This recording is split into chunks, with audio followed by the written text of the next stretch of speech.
Abra suas Bíblias em Apocalipse, capítulo 9.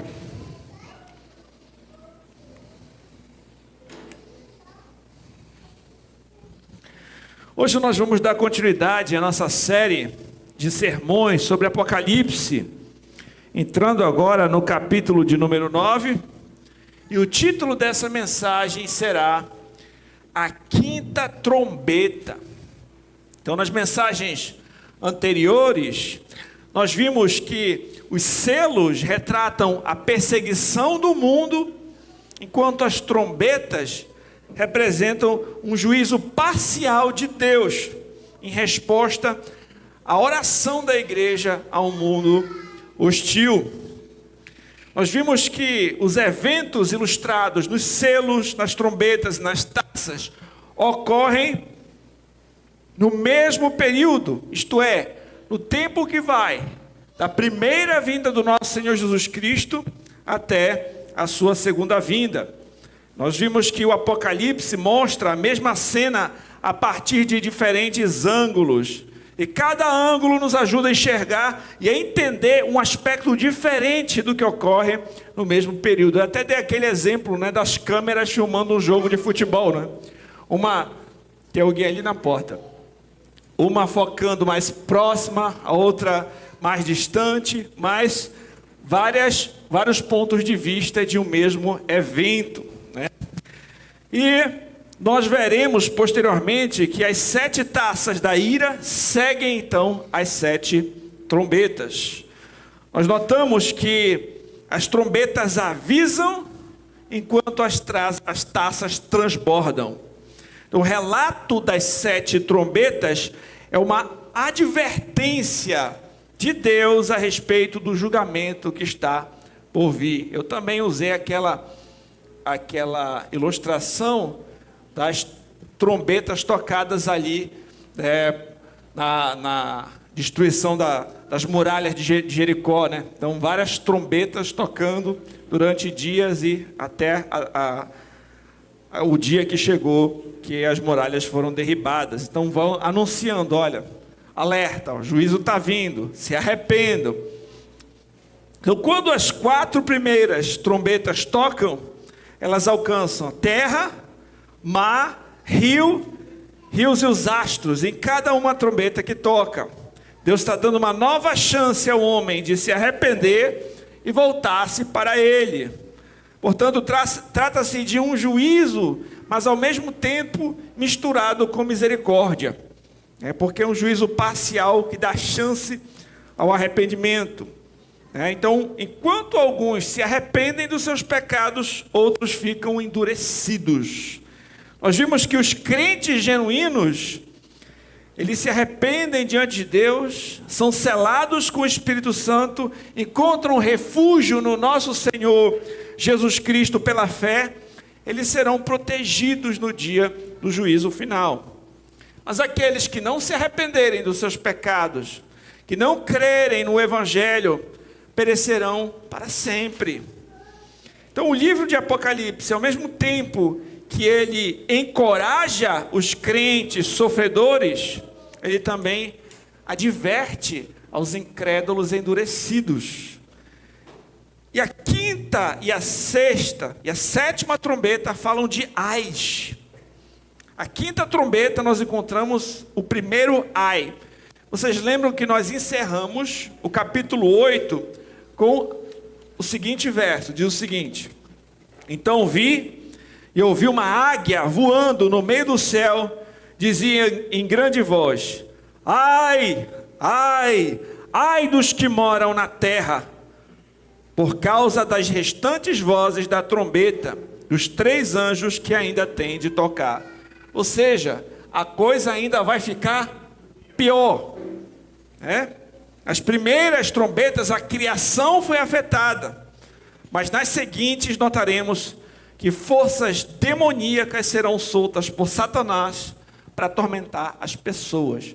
Então, as primeiras trombetas, a natureza é afetada, mas agora as pessoas serão afetadas. Então, essa trombeta mostra o tormento causado por forças demoníacas autorizadas por Deus contra os homens que não tem a marca de Deus em sua testa. E quando eu falo de ser autorizado por Deus, eu preciso aqui, ressaltar um ponto interessante, importante. Por exemplo, o livro de Jó, bem como outras passagens das Sagradas Escrituras, nos ensinam que até mesmo os atos de Satanás ocorrem debaixo da soberania de Deus. Então isso é uma coisa também a gente considerar. Tem uma frase conhecida que é atribuída a Martinho Lutero, que diz o seguinte, que até o diabo ainda é o diabo de Deus. Porque ele só age até onde Deus permitir. Então, no final das contas, nada acontece sem a soberana determinação de Deus. Nada. Um autor disse o seguinte: quando se trata de artifícios malignos e perversos, destrutivos de demônios, de Satanás e até mesmo de pessoas humanas, Deus não é o autor do mal, mesmo que ele, para seus próprios propósitos, permita o mal. Em Apocalipse 9, vemos o nosso grande Deus voltando o mal contra ele mesmo, contra o mal mesmo, Vemos Deus usando o mal para julgar o mal, e ele é justamente glorificado em fazê-lo. Uma outra autora diz o seguinte: Deus controla Satanás para que ele não possa prejudicar os crentes, mas seja um instrumento para a destruição dos ímpios. Esse é um tema de Apocalipse 9. Então a gente vai tocar nestes assuntos hoje e vamos ver a soberania de Deus, até mesmo nestes pontos. Abra sua Bíblia, nós vamos ler dos versos 1 ao 12. A palavra de Deus diz assim: o quinto anjo tocou a trombeta, viu uma estrela caída do céu na terra. Lhe foi dada a chave do poço do abismo. Ela abriu o poço do abismo, subiu fumaça do poço, como fumaça de grande fornalha. Com a fumaceira saída do poço, escureceu-se o sol e o ar. Também da fumaça saíram gafanhotos para a terra. Lhe foi dado poder como que tem escorpiões da terra. Foi-lhe dito que não causasse dano à erva da terra, nem a qualquer coisa verde, nem árvore alguma, tão somente aos homens que não têm o selo de Deus sobre a fronte. Foi-lhe também dado que não os matasse, e sim que os atormentasse durante 5 meses. E o seu tormento era como o tormento de escorpião quando fere alguém. Naqueles dias os homens buscarão a morte e não a acharão. Também terão ardente desejo de morrer, mas a morte fugirá deles. O aspecto dos gafanhotos era semelhante a cavalos preparados para a peleja. Na sua cabeça havia como que coroas, parecendo de ouro. Seu rosto era como o rosto de homem. Tinham cabelos como cabelo de mulher. Seus dentes como dentes de leão. Tinham couraças como couraça de ferro. E o barulho que as suas asas faziam eram como o barulho de carros, de muitos cavalos, quando correm a peleja. Tinham ainda cauda como escorpiões.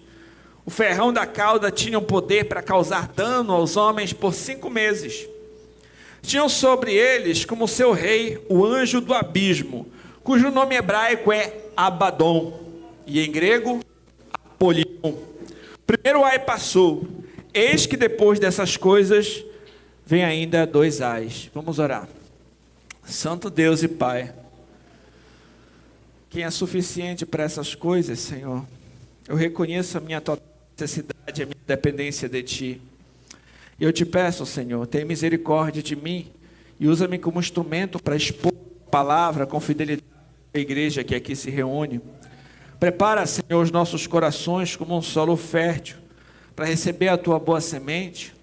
Que o Teu nome somente seja exaltado. Glorifica Teu nome, Pai. Edifica a Tua igreja.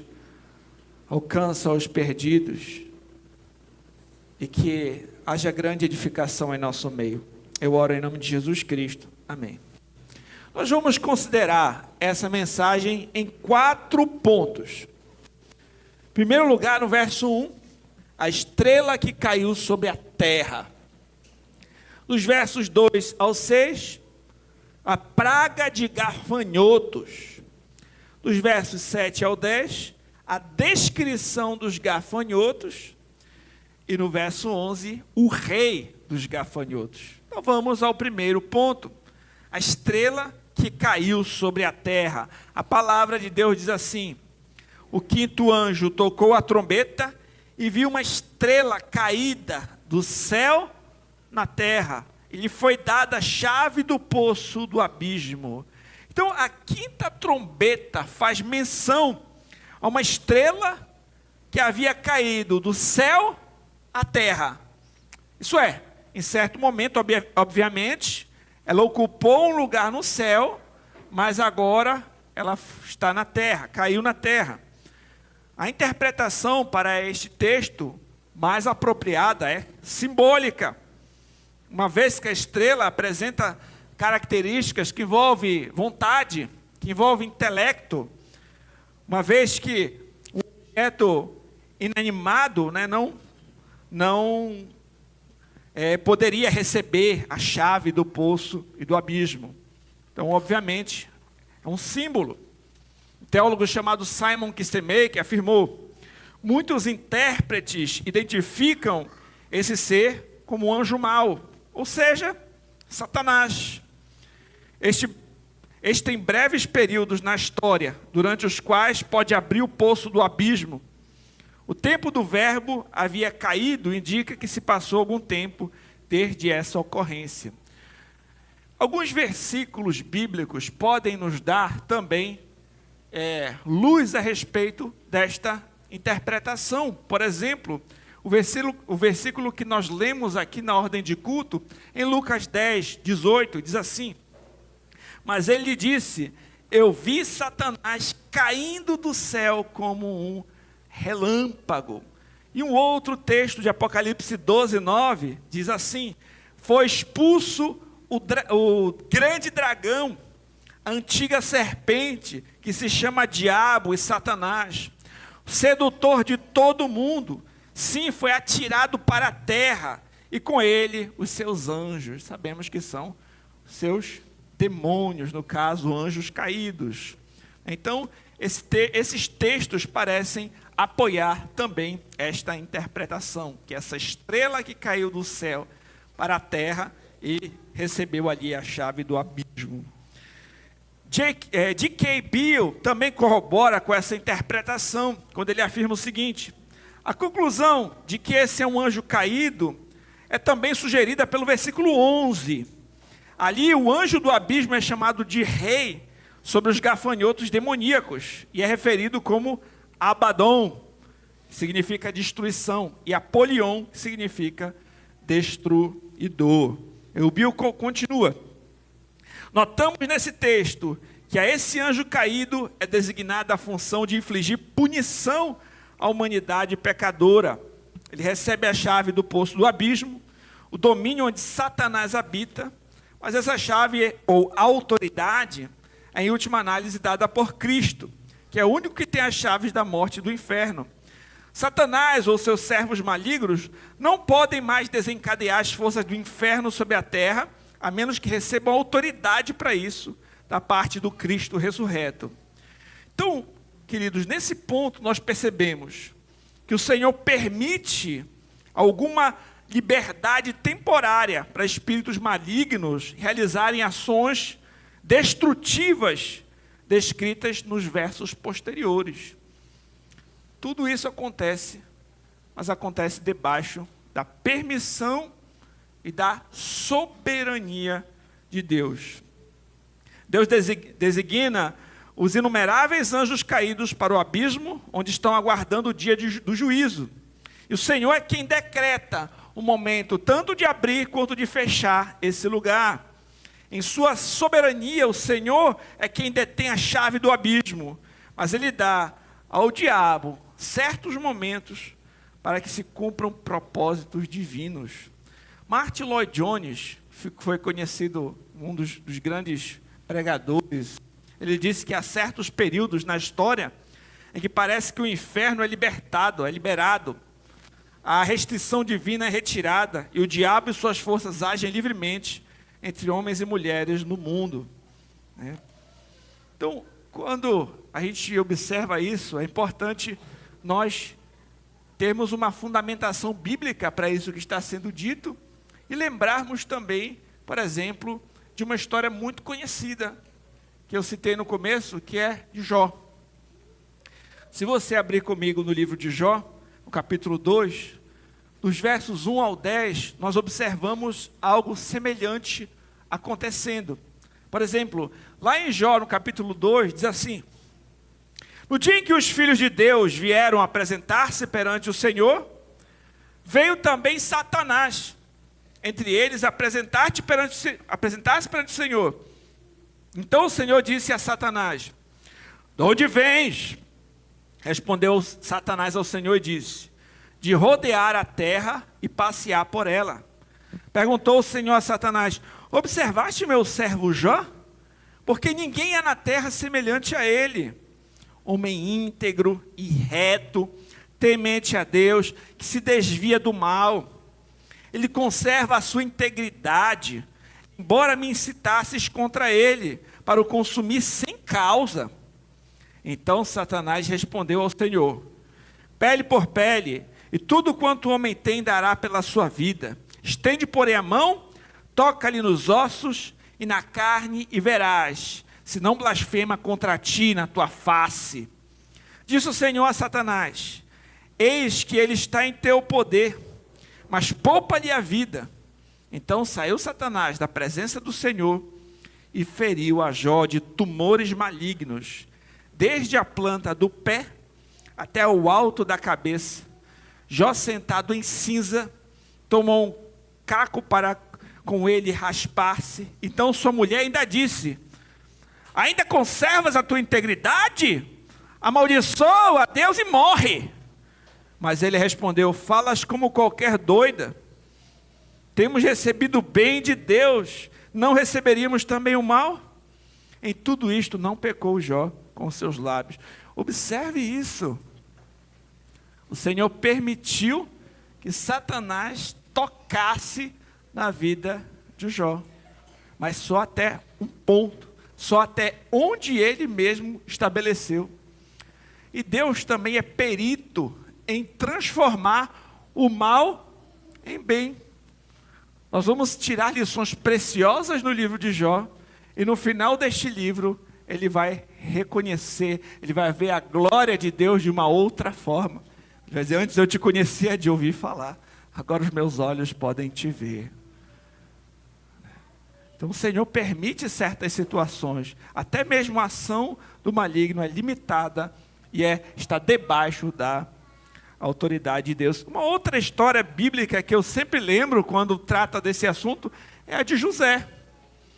Não é? José, por exemplo, né, ele teve aqueles sonhos, o irmão recebeu, né, a túnica do pai, os irmãos ficaram com inveja, o lançaram num buraco, ele foi vendido como um escravo. O Senhor permitiu que ele passasse por todas aquelas situações, né? Ele foi injustiçado, muito injustiçado, mas depois de todo o desenrolar da história, ele para ali como um governador do Egito. Ele pode então receber os seus irmãos, né, e ajudá-los, e num período de fome, salvar a vida deles. E também, né, tudo aquilo também fazia parte do plano de Deus, até para que a sua promessa pudesse se desenvolver. Então Deus permite, e interessante quando os irmãos dele chegam lá no final, que eles ficam muito preocupados, né, se ele vai querer se vingar, como é que vai ser. E aí ele reconhece que foi Deus que tinha levado ele para lá. De certa forma, os irmãos foram responsáveis pelos seus atos, mas nada disso fugia dos planos de Deus. Isso para nós são coisas misteriosas. Mas no final das contas, tudo está debaixo da soberania de Deus. As pessoas têm responsabilidades pelos seus atos, mas e nada disso foge da soberania de Deus. Isso é um mistério. Mas no final das contas, o Senhor vai ser glorificado em tudo. Tanto na condenação do ímpio, quanto na salvação do justo. Né? Tem uma ilustração para isso, que é, imagine um brutamontes, um homem bruto, uma marreta na mão enorme, e digamos assim, uma peça grande de metal, e ele está com aquela marreta e bate naquela marreta, com aquela marreta naquela peça. E de tanto ele bater, está meio que formando uma obra de arte ali. Mas tem alguém lá embaixo que mostra onde é que ele tem que bater. Né? E aí alguém chegou lá para aquele, falou com aquele rapaz lá de baixo: nossa, esse rapaz que está batendo aí é um gênio. Nossa, ele está batendo e está formando essa obra de arte. Rapaz, não, ele não é um gênio não, ele só sabe bater. A única coisa que ele sabe fazer é bater. Mas quem indica onde é que ele tem que bater é esse daqui de baixo. Então é ele que está mostrando onde é que ele tem que bater. Então, até mesmo ações ruins, Deus consegue transformar para algo bom, algo belo, algo que talvez agora a gente não consegue entender. Mas como aquela música do Estênio Marços, Tapeceiro, vocês já ouviram aquela música do tapeceiro, que do lado de cá do tapete você só vê os fios claros, escuros, e nada parece fazer sentido. Mas, no final das contas, quando você vira o tapete do outro lado, ele está fazendo uma obra de arte. Né? Então, quando a gente olha só os eventos em si, os problemas, as maldades, os atritos, os conflitos, nossa, como assim? Como isso pode fazer sentido? Mas, no final das contas, o Senhor está no controle de tudo. O Senhor governa sobre a história, e no final das contas, o nome dele vai ser glorificado. Tudo vai se ajustar e vai fazer sentido. Então a gente precisa confiar na soberania do nosso Deus. Esses versículos nos mostram que o inimigo, ele não é um agente independente, ele pode fazer o que ele quiser, quando ele quiser, da forma como ele quiser. Não, ele opera somente debaixo da permissão e da autoridade de Deus. O nosso Deus está acima de todo o principado e toda a potestade. Pode ser que a gente pense às vezes, até de uma forma equivocada, que a batalha espiritual é uma luta entre iguais. Uma vez eu vi na internet uma figura assim, como se tivesse o Senhor, claro, nem se deveria fazer representação do Senhor, mas estava lá na figura, uma queda de braço, assim como se a qualquer momento talvez o inimigo pudesse até vencer. E não pode ser assim, não é essa representação. Até porque o diabo só pode agir até onde Deus permitir. O nosso Senhor é muito superior. A gente tem que ter uma noção adequada a esse respeito.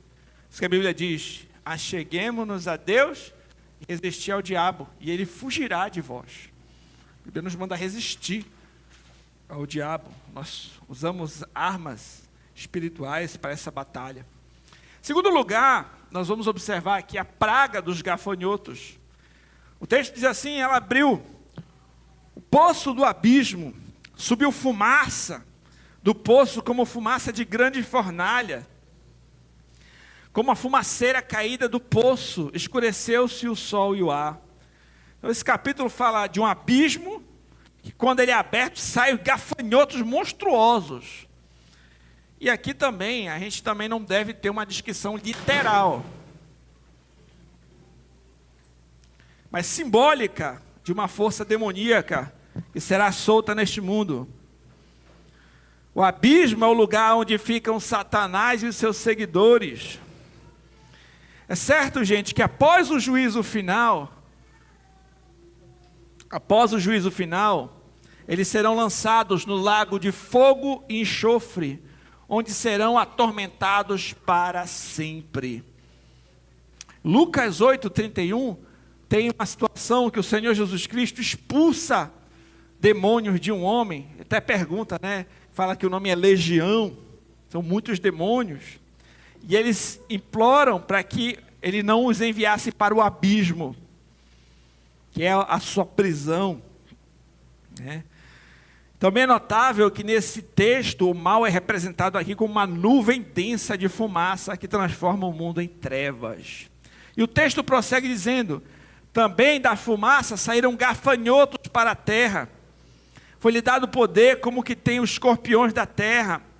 Foi-lhe dito que não causasse dano à erva da terra, nem coisa verde, nem árvore alguma, tão somente aos homens, que não têm o selo de Deus sobre a fronte. Então João agora afirma que gafanhotos saíram para a terra. E nesse ponto, quando a gente fala a respeito de gafanhotos como uma praga vindo sobre a terra, nós lembramos, por exemplo, da praga do Egito. Que gafanhotos, de fato, literalmente ali, devoradores, causaram danos a toda a plantação, as árvores. O livro de Joel também faz referência à praga de gafanhotos. Mas aqui, em Apocalipse, esses gafanhotos são diferentes. Eles sobem da fumaça do abismo. Eles não devoram plantas ou árvores. Eles atacam pessoas. E pessoas específicas aqui. Aqueles que não têm o selo de Deus. Isto é, eles atormentam os ímpios com ferrões de escorpiões. Então aqui são gafanhotos, né, diferentes daqueles literalmente. O contexto, então, nos leva a entender que a gente não deve compreender também esses gafanhotos de maneira literal. Não é uma praga de gafanhoto igualzinho no Egito. Temos que observar de maneira também figurada. O texto continua dizendo: foi-lhes também dado não que os matasse, e sim que os atormentasse durante 5 meses. O seu tormento era como o tormento do escorpião quando fere alguém. Naqueles dias os homens buscarão a morte, não a acharão. Também terão ardente desejo de morrer, mas a morte fugirá deles. Essas criaturas são demoníacas em sua aparência e suas ações. Todavia, mais uma vez nós notamos aqui que até mesmo eles só podem agir dentro dos limites que Deus estabeleceu. Diz assim: foi-lhes dado. A referência à ferroada de um escorpião se dá devido a algo que é extremamente dolorido, mas não necessariamente letal. Porque o que está indicando aqui é um tormento proporcionado por esses seres malignos, aqueles que não fazem parte do povo de Deus. Isso é, eles ficarão com tamanha angústia a ponto de desejarem morrer e não encontrar alívio. É sobre isso que está se falando, sobre uma tormenta, uma angústia, que esses seres, demônios, não gafanhotos literalmente, mas seres demoníacos, infligem sobre as pessoas, e nesse texto especificamente sobre aqueles que não têm o selo de Deus, não são convertidos. Sobre esse desejo de morrer, no livro de Jó também tem uma parte que diz assim: pelo que a minha alma, lá em Jó 7,15, pelo que a minha alma escolheria antes ser estrangulada, antes a morte do que esta tortura. Uma tormenta tão grande que eles preferiam tentar morrer, pensando que isso resolveria de alguma forma. E nós sabemos que mesmo a morte para o ímpio não acaba com a sua tormenta, com o seu sofrimento, né? Então os demônios recebem poder para infligir os seres humanos por um período de 5 meses. Esse marco temporal pode ser uma alusão ao tempo de vida dos gafanhotos, que eles vivem por 5 meses, mas simbolicamente indica um período limitado. Sendo assim, nós notamos que aqueles que rejeitam o Senhor, aqueles que não foram selados pelo Senhor, eles estão entregues a demônios que atormentam as suas vidas, né? Isso é claro nas Escrituras em outras partes. Vocês lembram, por exemplo, quando nós estudamos aqui 1 aos Coríntios, capítulo 5, tem uma advertência que o apóstolo Paulo ele fala sobre um homem que ele estava dormindo com a própria madrasta. Isso era conhecido de toda a congregação, e aquele homem precisava ser excluído da membresia, precisava ser excomungado.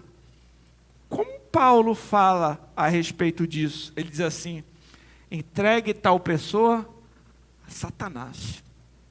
Isso é, ele seria tratado como um incrédulo. Ele seria excomungado da igreja. Ser excomungado é ser empurrado para fora da igreja, para o reino do diabo. Em outras palavras, meus irmãos, não ser de Cristo é ser do diabo. Não tem uma outra coisa. Efésios 2, um texto muito conhecido dos reformados, dos calvinistas, Efésios 2, quando a gente fala sobre a depravação do homem, tem um texto que diz assim: Ele vos deu vida, estando vós mortos os vossos delitos e pecados, nos quais andaste outrora, segundo o curso deste mundo, segundo o príncipe das potestades do ar, do espírito que agora atua nos filhos da desobediência, entre os quais também todos nós andamos outrora, seguindo as inclinações da nossa carne, fazendo a vontade da carne e dos pensamentos. Éramos por natureza filhos da ira, como os demais. Olhe a condição do homem não regenerado, meus irmãos. É a condição de que todos nós estávamos antes de conhecer a Cristo. Às vezes a gente não tem a noção disso. A gente acha assim, não, gente boa, gente fina. A pessoa, meus irmãos, nós estávamos, a nossa condição sem Cristo era uma condição de morte espiritual, de alguém que segue o curso desse mundo, o mundo como um sistema corrompido, que não leva em consideração a palavra de Deus, que é inimigo daquilo que é bom, que é justo. E não só isso, não só isso, segundo o príncipe da potestade do ar. Quem é esse? Satanás. O espírito que agora atua nos filhos da desobediência. Qual era o nosso destino? Nós éramos os filhos da ira. Era o inferno. Se você é um incrédulo que me ouve, se você não tem o selo de Deus na testa, se você não pertence a Jesus Cristo, então a sua vida está vulnerável às forças e poderes infernais que o destruirão para sempre. Essa quinta trombeta avisa você para perguntar se o seu futuro está com Cristo ou com o diabo. Essas são palavras de Joel Bick. Queridos, então o que a gente observa aqui? E se alguém não pertence a Cristo, está totalmente aberto a forças e a influências demoníacas. Como nós vimos, de acordo com as Escrituras, se alguém não pertence a Jesus Cristo, pertence a Satanás e aos seus demônios. Não tem meio termo. Como essa verdade pode nos motivar a orar pela conversão de pessoas? Será que essas verdades duras não devem fazer a gente dobrar mais os joelhos e orar? Senhor, abre os olhos. Senhor, essa pessoa está perdida. Dá a ela clareza, dá vida espiritual. Tira as vendas dos olhos. Senhor, só o Senhor pode operar esse milagre. Toda conversão, meus irmãos, é um milagre. Toda conversão é um milagre. Porque sem o Senhor nós não conseguimos salvar nós mesmos. Sem o Senhor nós estamos mortos em delitos e pecados. É Ele quem nos dá a vida. Senhor, dá vida espiritual para essa pessoa. Senhor, converte o coração desse meu amigo, desse meu parente, dessa pessoa. Se for da tua vontade, Senhor, eu clamo. Como essa verdade deve nos levar à adoração a um Deus que nos tirou das trevas para a luz, da morte para a vida. Como essa verdade deve nos levar a agradecer a Deus. Não tenho palavras para agradecer, Senhor, a tua bondade. Senhor, que o teu nome seja exaltado. Que a cada culto que você vier, você lembre. De onde foi que Ele te tirou? Das trevas para a luz, da morte para a vida, do inferno para o céu.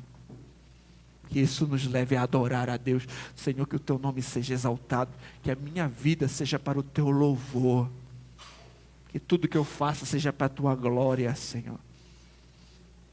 Que a nossa vida seja para adoração a Ele.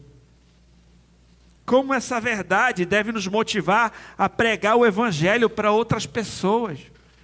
O Senhor disse: vão, ide, façam discípulos de todas as nações, batizando-os em nome do Pai, do Filho, do Espírito Santo. Primeiro, se Ele que mandou, vamos obedecer.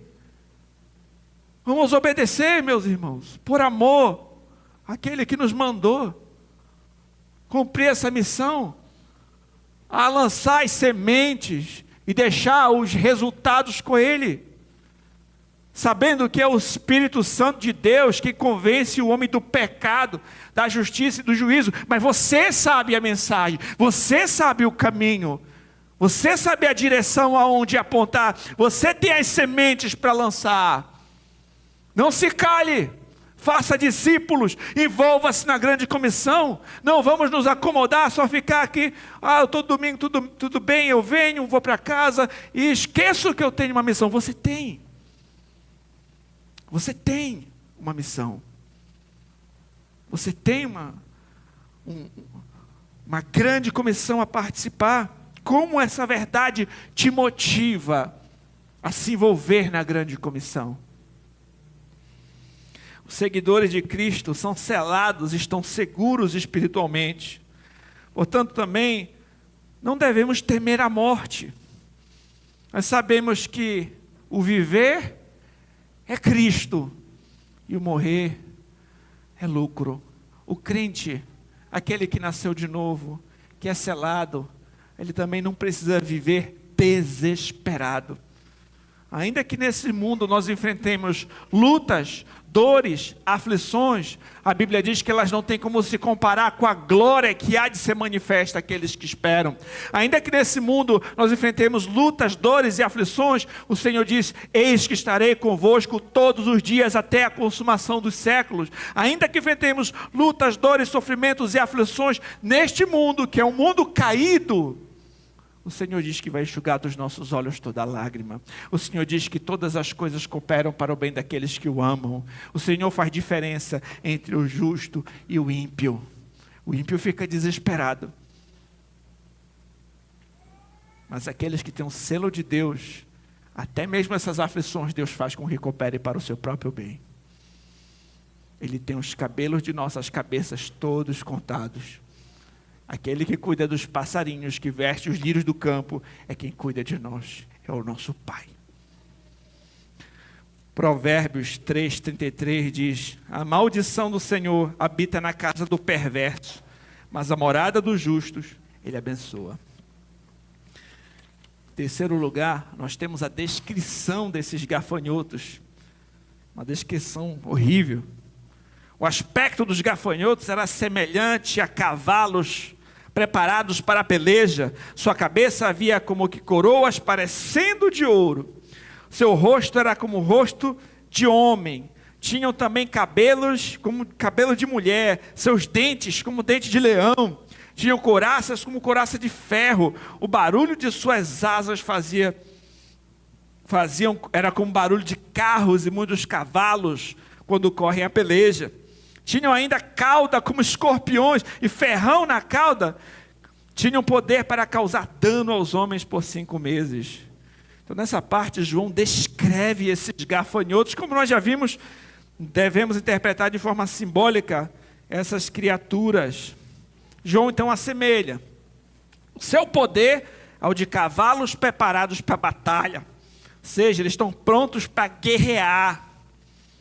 Eles têm os rostos como de homem, demonstra a sua inteligência, a sua sagacidade para projetar o mal, para maquinar o mal. Eles têm cabelos como de mulher, mas ao mesmo tempo dentes como de leão. Demonstra um engano demoníaco. O cabelo de feminino é agradável aos olhos, enquanto os dentes demonstram a crueldade de um inimigo. Então os demônios usam de sedução para finalmente destruir os homens. Eles são protegidos por couraças, as armas humanas não os afetam. Eles ferroam com caudas de escorpião, ou seja, eles podem causar dano aos homens. Simon Sinek afirma: aqui está um símbolo multifacetado, descrevendo criaturas demoníacas, que buscam travar batalha e subjugar qualquer pessoa, qualquer coisa que estiver no seu caminho.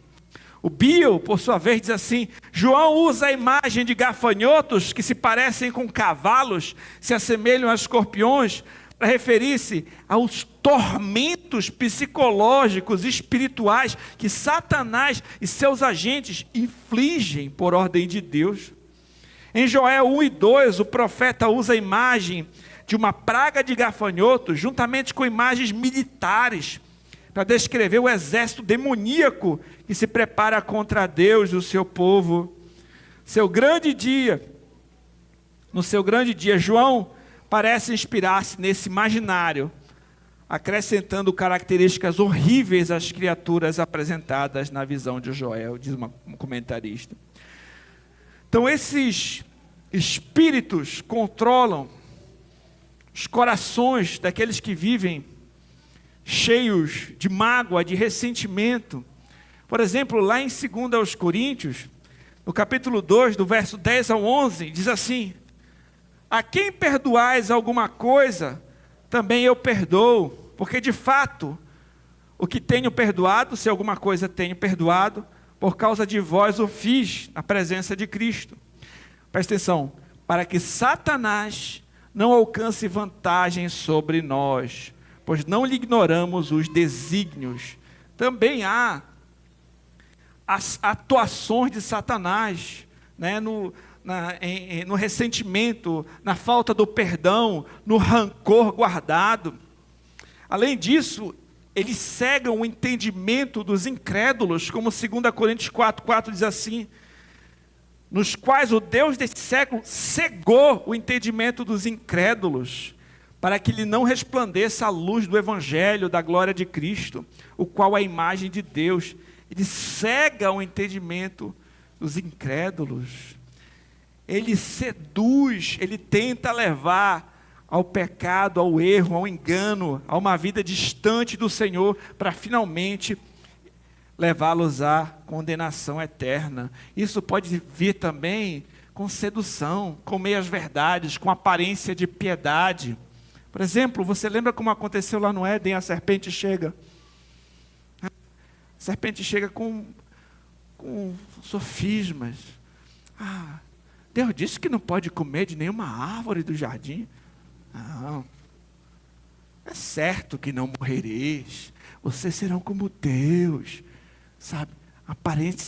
Parece que é algo bom, mas está colocando o que? A palavra de Deus de lado.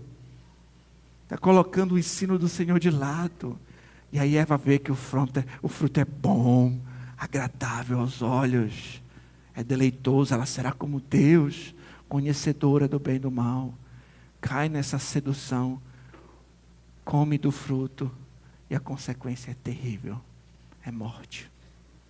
Eles continuam usando as mesmas artimanhas, as mesmas estratégias, seduzindo pessoas para depois matar.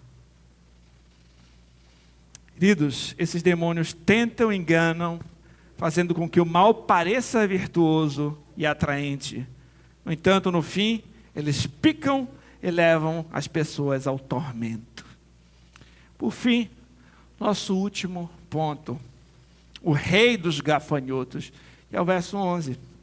Diz assim: tinham sobre eles como seu rei o anjo do abismo, cujo nome em hebraico é Abaddon, e em grego, Apolion. Em Provérbios 30, 27, tem uma coisa interessante, que diz assim: os gafanhotos não têm rei, contudo marcham todos em bandos. Naturalmente, os gafanhotos normais, eles não possuem um rei. Mas aqui está falando que esses gafanhotos têm um rei. Então, naturalmente, nós já vimos que isso não tem que ser literal. porque representa, na realidade, esses demônios que se submetem a quem? Satanás, o príncipe desse mundo, que também é chamado de príncipe da potestade do ar. E esses nomes, junto com a declaração de que ele é um rei sobre os demônios, sugere que se trata exatamente do próprio Satanás, o Apolion, o destruidor. E ele é chamado de destruidor tanto em hebraico quanto em grego. Meus irmãos, o Novo Testamento atribui muitos nomes a Satanás. Ele é chamado de diabo, tentador, inimigo, adversário, serpente, dragão, enganador, acusador, maligno, Belzebu, Belial, Apolion. Então o nome hebraico aqui, Abaddon, e o grego Apolion, significa a mesma coisa, destruidor.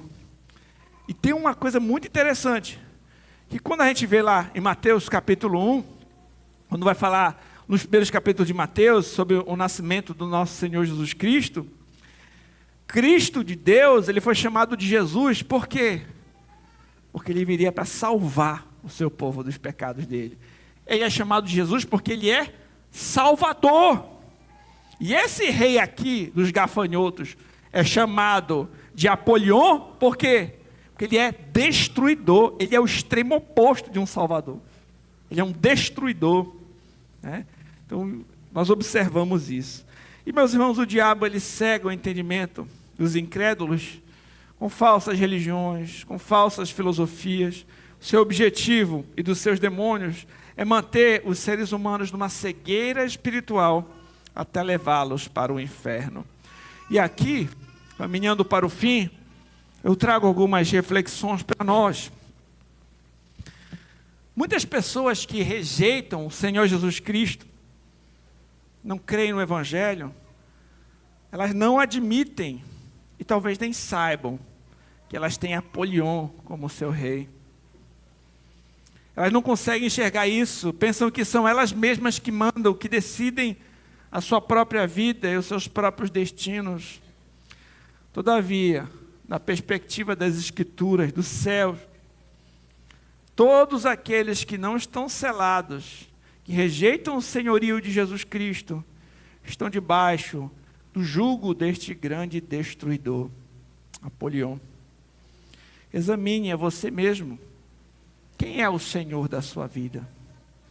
É Jesus Cristo ou é Apolion? Eu concluo esse sermão com um trecho de Joel Bick, e eu queria ler e pedir que vocês prestassem muita atenção nessas palavras. Ele diz assim: muitas vezes pensamos na cruz puramente em termos de pecado e salvação, mas a outra dimensão do Calvário, lá Jesus desafiou e derrotou Satanás. O Filho de Deus assumiu uma natureza humana, de carne e sangue, quando entrou no mundo. A própria fortaleza de Satanás, pela sua morte na cruz, Jesus destruiu o poder da morte. O Apocalipse descreve Satanás como um inseto com um terrível ferrão na cauda. Alguns insetos podem picar apenas uma vez e depois morrer. Jesus veio a este mundo para se submeter ao aguilhão da morte. Ele fez isso para extrair todo o veneno e a dor da morte de um pecador. Ele absorveu em seu corpo no madeiro. Ao submeter-se ao aguilhão da morte, Jesus Cristo destruiu o poder do diabo na morte. Não resta nenhum aguilhão destrutivo na cauda de Satanás para você e para mim, se confiarmos somente em Cristo para a salvação. Paulo diz: o aguilhão da morte é o pecado, e a força do pecado é a lei. Mas graças a Deus que nos dá a vitória por meio do nosso Senhor Jesus Cristo. Não há aguilhão na morte para o cristão, porque o diabo foi derrotado e o seu poder vencido. Então, se você está em Cristo, não tem nada a temer. Mas se você não pertence a Cristo e ainda está pegado ao pecado e ao mundo, então você está sob o poder do diabo e de seus anjos. A única maneira de resistir às hordas de gafanhotos do inferno é ser selado por Cristo. Quando os julgamentos de Deus caírem sobre este mundo, você deverá ter o selo de Cristo em sua testa. Confesse seus pecados agora a Deus. Peça a graça para crer somente em Cristo para a sua salvação. Vista toda a armadura de Deus, seja selado pelo Espírito Santo, pelo seu Espírito. Se você é de Cristo, você está seguro. Se não estiver, você será vítima das terríveis influências demoníacas que enchem este mundo. Você é vítima de toda a concupiscência da carne, de todo o engano vão que enche este mundo. Você é vítima de todos os poderes destrutivos que vêm do poço. Em última análise, você é vítima do abismo eterno da condenação. E eu pergunto, de que lado você está? Fica a reflexão. Vamos ao Senhor em oração. Santo Deus e Pai, te agradeço, Senhor, pela tua palavra, que nos instrui, que nos ensina, que nos exorta, que nos admoesta, que nos alimenta, que nos fortalece a fé. Pai, nos ajuda, Senhor, a cada dia mais caminharmos com o Senhor, confiarmos no Senhor e vivermos à luz das tuas santas verdades. Nós oramos em nome de Jesus Cristo, agradecidos por tão grande salvação, por saber que o Senhor salvou miseráveis pecadores como nós. Eu te peço, nos enche do teu Espírito para vivermos de modo digno de tão gloriosa salvação. Eu oro em nome de Jesus Cristo. Amém. Vamos ficar de pé.